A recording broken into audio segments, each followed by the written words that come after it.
ریشه گیاه مزه خاک میده. من که اصلا دوستش ندارم. من فقط هویج میخورم. عزیزه دلم، تو باید از هر غذایی بخوری تا قوی و باهوش بشی. مومو حسابی ضعیف شده بود و حال بازی نداشت. دلش میخواست زیر آفتاب بدوه، بازی کنه و دوستاشو ببینه. کاش حداقل یکم هویج بود که این موموی لجباز میخورد و میرفتیم بیرون. خیلی بی‌انصافیه که ماما خرگوش بهش فقط همون غذایی رو که دوست داره نمیده.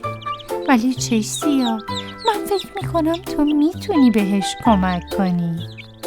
وای، این چیه؟ خوشمزه است؟